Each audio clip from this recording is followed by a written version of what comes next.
Hi, I'm Sonja Preston, and I've been asked to talk to you about my involvement with Homely Retreats on the advisory committee. I've been involved since 2018, so pretty close to the very start of it. And I actually got involved because a mutual friend of Jay, who's the founder of Homely Retreats, a friend of hers and mine, Alison, invited me along because she knew my backstory and thought it might be something that I'd like to be involved in a helping capacity. Went to the first meeting in the State Cinema, met some lovely people, heard what was planned. I thought, yeah, that's the right mix for me. And the reason it was a good mix for me was I previously lived in New South Wales most of my life.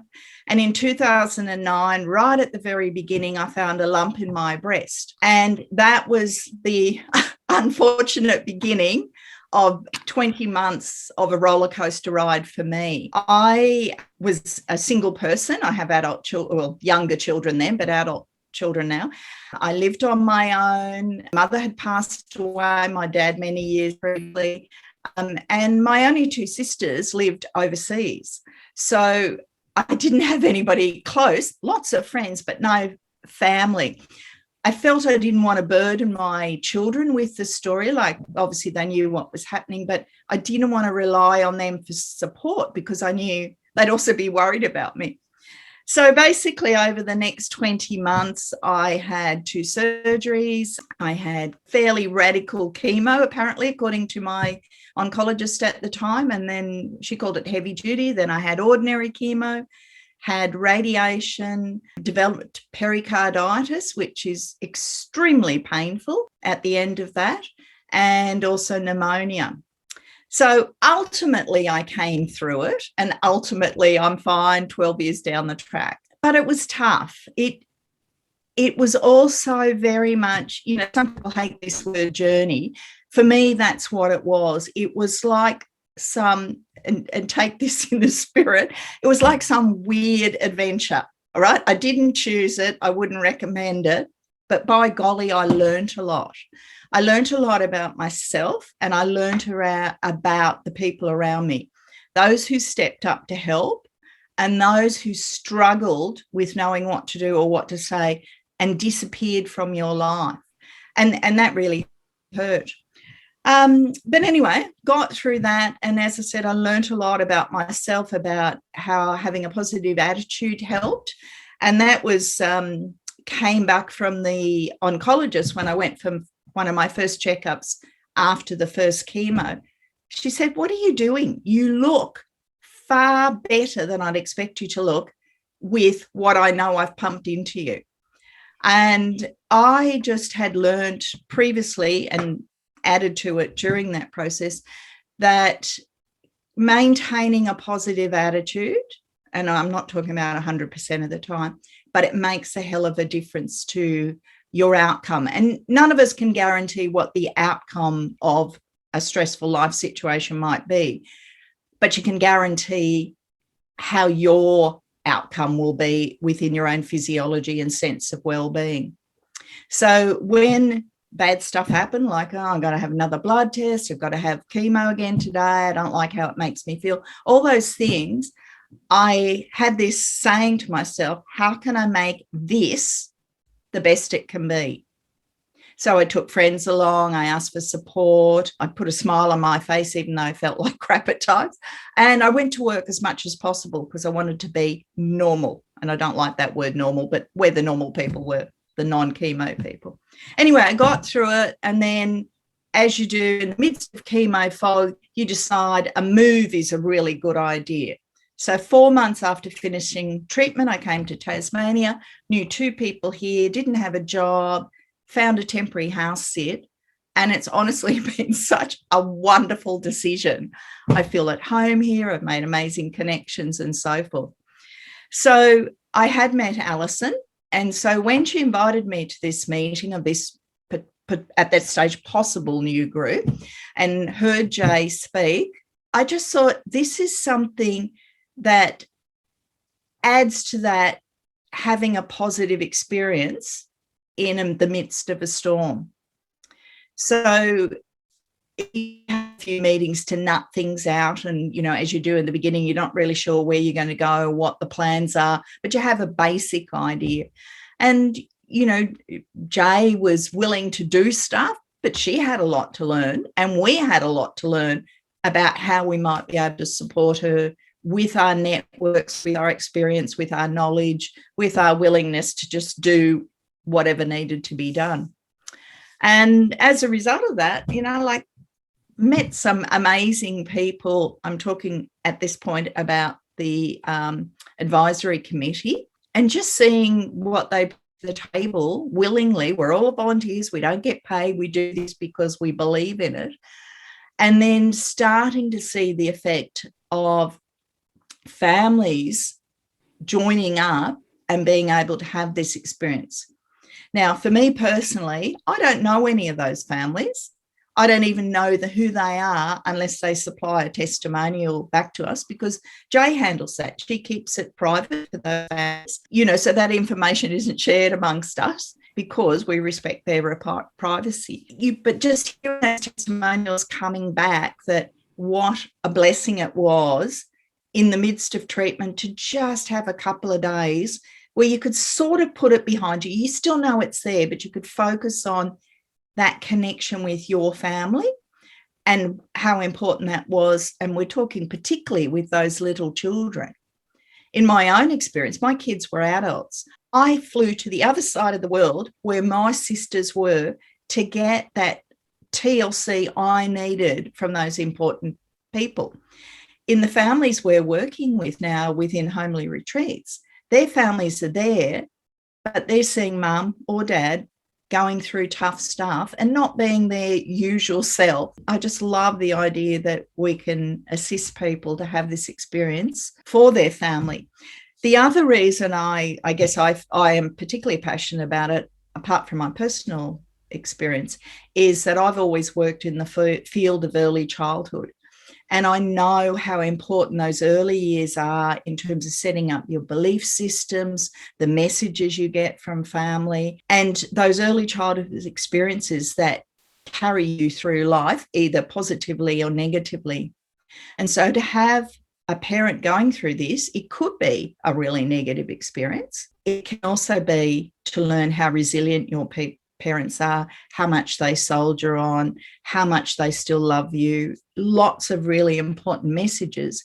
Even if ultimately the outcome may not be a positive one, there's still a lot of good messages that have gone in to support those little people. So I guess that, in a summary, is how and why I got involved and why I think it's just so wonderful. In the beginning, when I found out I had breast cancer, like for a few days, I couldn't even say, for about 3 weeks, I couldn't even say that aloud, because if I said it aloud, it might be true. When I had to tell my children about what was happening to me, and it was on two of them were on the phone, the third one face to face, I couldn't say breast cancer aloud because it would make it true if I said it aloud. And so I'd say, I just found out I have breast cancer. And I'd whisper it because that didn't make it true. When I wrote to people and told them, I always just did B-C in lowercase because I didn't want to give it any power. I wanted to keep it small. It was only a small part of my life. I decided, I've lived in lots of different places for various reasons and moved different states. I'm a connector. I meet people, I join groups, I talk to random strangers on trains and become friends, things like that. And I knew a lot of those people would want to be able to support me even from overseas or afar. I also knew I could not face talking to people in those early days because it was just over me.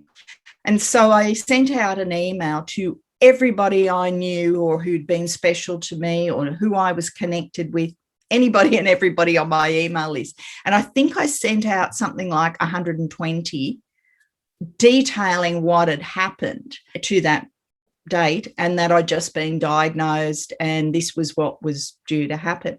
Now, unfortunately, my first surgery was due to happen on the 1st of April. And one lady later told me she thought it was an April Fool's joke, and it would have been a really bad one. However, I sent out the 120 emails, and in it I said, this has happened. This is what's I'm told will happen.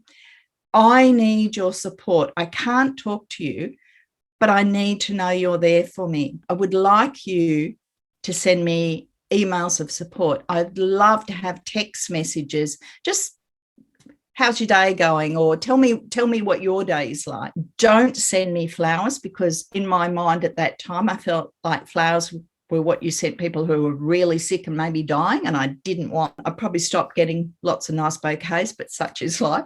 And I also said, send me any funny jokes, because we know laughter is supposedly the best medicine. And I said, jokes about anything, tall, dark, handsome man, boob jokes are fine. Just don't send me any jokes about dying.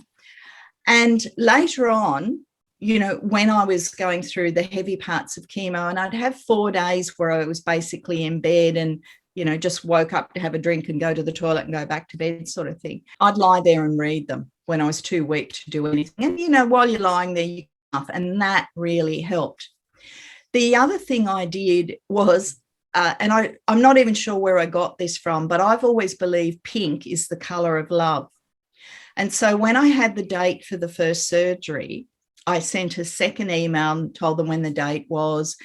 And I said, I believe the colour of love is pink. I would love to know that around the world, and I can feel the tears well up when I say this, that you're wearing pink for me on that day. And I got so many emails back. And the best one was my 90-year-old uncle. His wife wrote to me and said, even Fred's wearing pink undies. Now, I knew the pink undies were white ones, and she'd actually washed him with a red tea towel or something.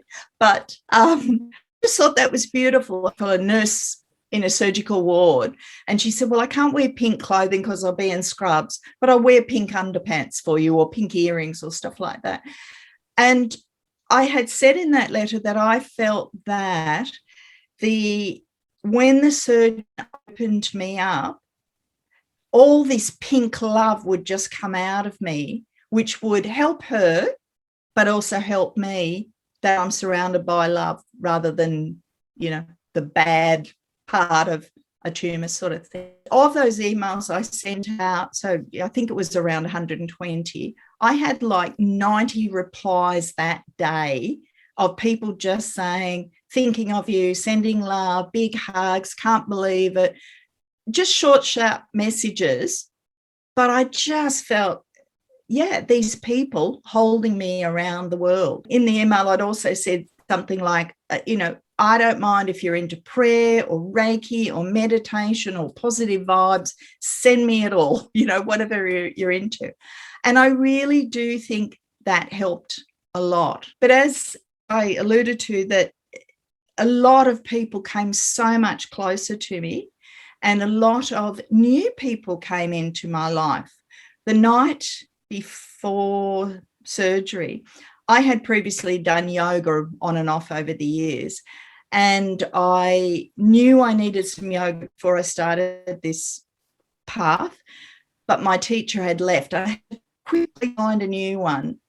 I rang 3 of them. One was an answer phone, but her message was just so calming, so beautiful. That's the one for me. Went to the class. I told her my backstory.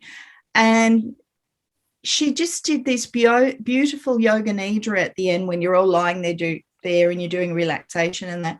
And she didn't refer to me at all, but she said to the room, well, while we're lying here, sometimes we're all going through tough things and we're scared about our relationship or our job or our money or some health issue. She was really vague like that, but I knew it was for me. And she just gave us some exercises to carry strength into what was ahead.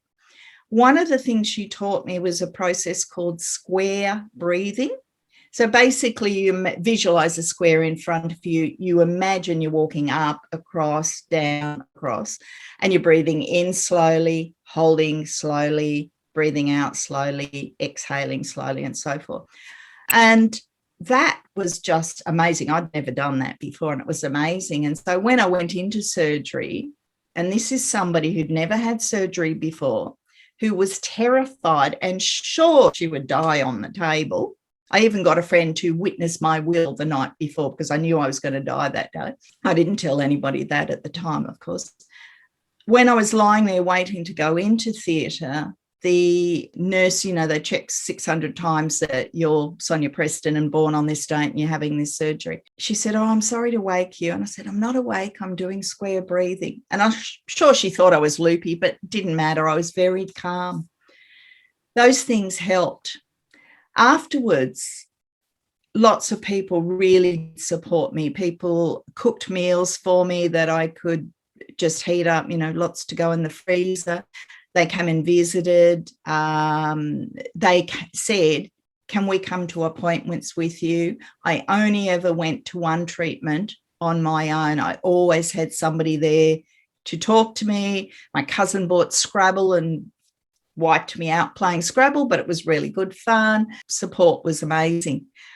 I did have a couple of people who pulled away, and I logically knew it was because they didn't know what to say.